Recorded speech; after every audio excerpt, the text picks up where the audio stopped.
Imagine this. Dawn breaks over the English Channel. It's 1940. A lone RAF Spitfire streaks across the sky. But something's wrong. This isn't just any Spitfire. This one is painted pink. Flamingo pink, to be exact. And this bizarre, almost comical choice of color is about to become one of the most effective and unsung innovations of World War II.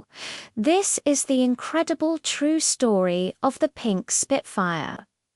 By the autumn of 1940, Britain was fighting for its life. The Battle of Britain had been won, but the war was far from over. A crucial element of the ROV strategy was photo reconnaissance. Unarmed Spitfires, stripped of their guns and loaded with cameras, would fly daring missions deep into enemy territory. Their job was to capture high-resolution images of troop movements, supply depots, and potential targets. The best time for these missions was during the golden hours of dawn and dusk. The low-angled sunlight cast long shadows, revealing details on the ground that would be invisible at midday. These photos were invaluable, providing the intelligence that could turn the tide of a battle. But there was a deadly paradox. The very same light that made their photographs so clear also turned their aircraft into perfect targets. The standard RAF camouflage, a mix of ocean grey and dark green, was designed to blend in with the sea or the ground when viewed from above. But against the vibrant, warm-toned skies of sunrise and sunset, this camouflage had the opposite effect. The planes stood out as stark, dark silhouettes, like flies on a lampshade. German Luftwaffe pilots quickly learned this pattern. They knew exactly when and where the unarmed British reconnaissance planes would appear. They would lie in wait, hidden in the half-light, and pounce as the Spitfires crossed the coast. The losses were catastrophic. Skilled reconnaissance pilots were being shot down at an alarming rate, and the RAF was struggling to replace them. It seemed like these vital missions were becoming suicide runs. The entire photo reconnaissance program was on the brink of collapse. Something had to change, and fast. Enter Wing Commander Geoffrey Tuttle. Tuttle wasn't a daredevil pilot or a hardened strategist in the traditional sense. He was the head of the Photographic Development Unit, a meticulous and thoughtful man obsessed with the science of light and color. He refused to accept that his pilots were being sent to their deaths.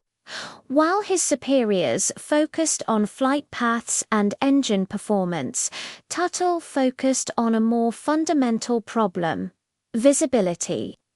He began a series of simple, almost childlike experiments.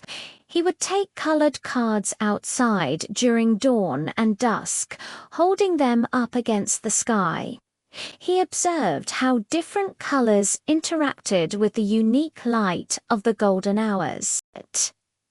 Day after day, he tested shades of blue, gray, green, and brown.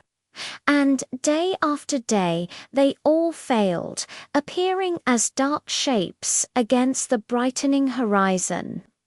But then he tried something radical. He held up a card, painted a soft, muted shade of pink, and it vanished. His conclusion was as shocking as it was brilliant. To become invisible at dawn and dusk, the Spitfires needed to be painted pink. When Tuttle presented his findings to senior RAF officers, he was met with disbelief and outright laughter. Pink Spitfires, it sounded absurd, like a gag from a comedy show. In the hypermasculine world of military aviation, the idea of painting their top-of-the-line fighter pink was seen as ridiculous, even embarrassing. But Tuttle was persistent. He didn't just have an idea, he had data.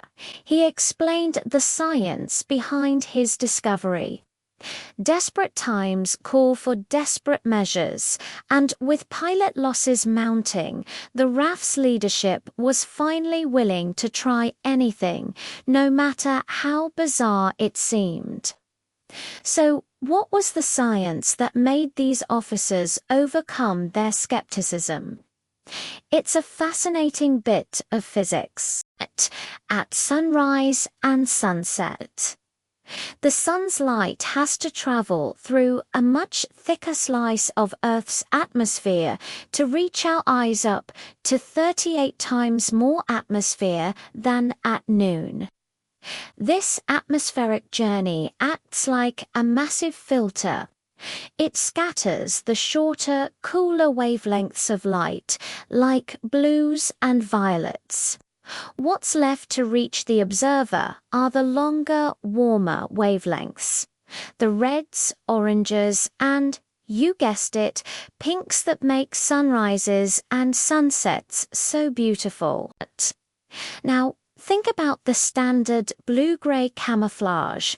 When that warm, reddish light hits a blue-gray surface, the surface absorbs most of those long wavelengths.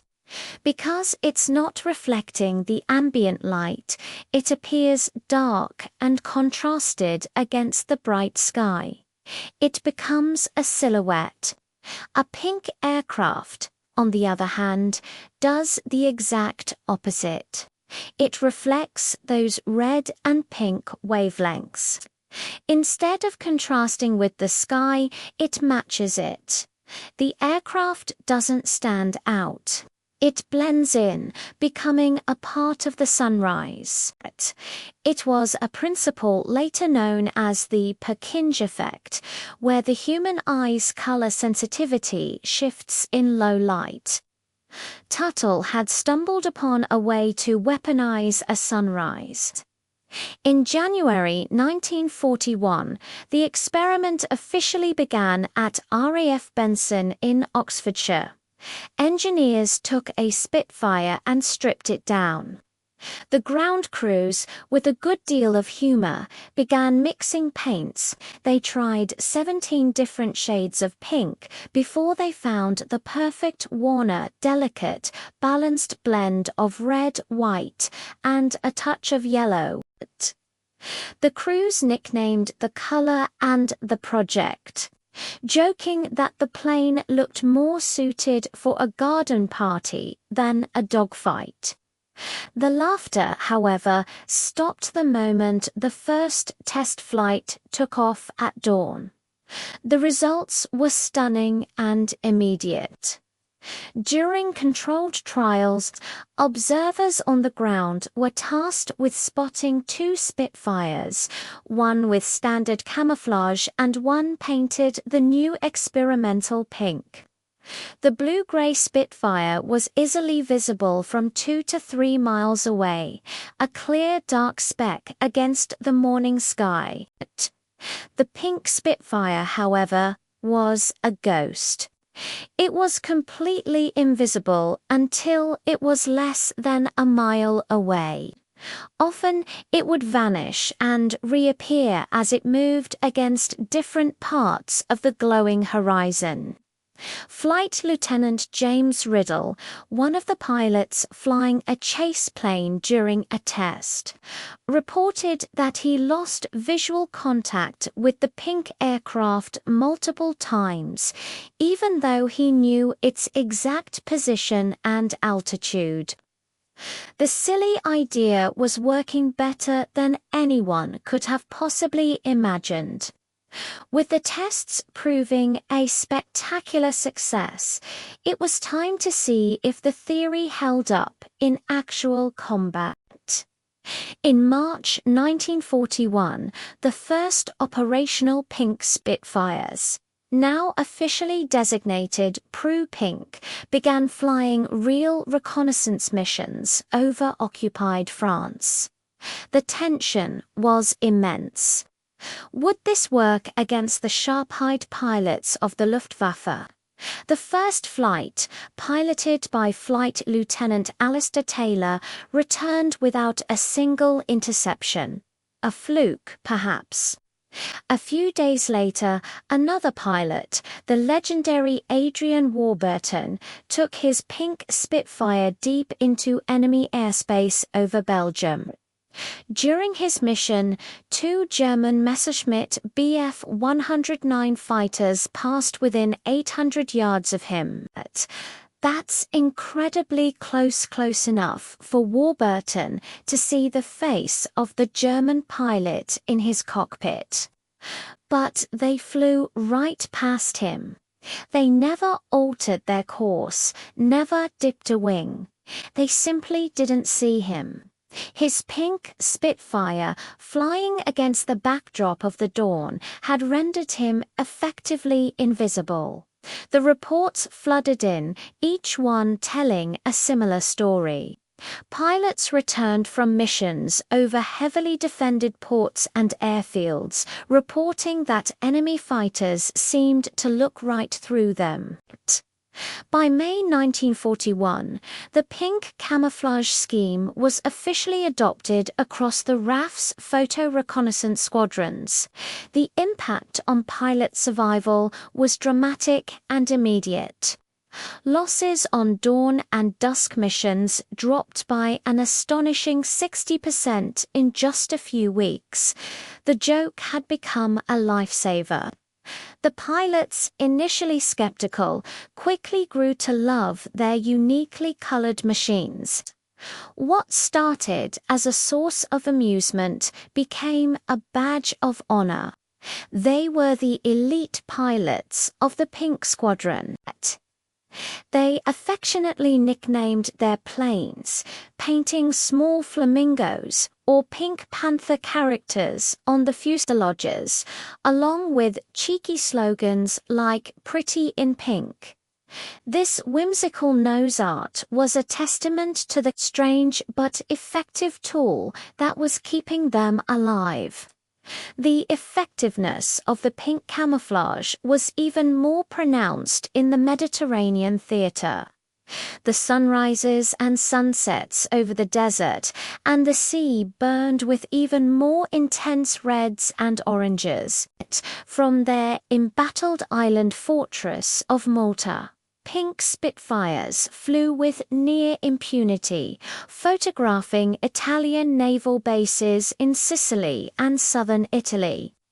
Enemy pilots in the region began reporting encounters with ghost aircraft, planes that would appear suddenly out of the light, only to disappear moments later. This revolutionary camouflage would eventually be named Mountbatten Pink.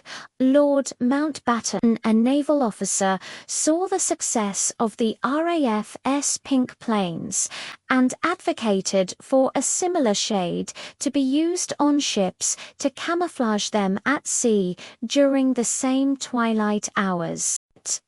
The pink Spitfire was a testament to the power of lateral thinking. It was an innovation born not from bigger engines or more powerful guns, but from quiet observation and a deep understanding of the natural world. It proved that sometimes, in the brutal calculus of war, the most outlandish and unexpected ideas are the ones that work the best.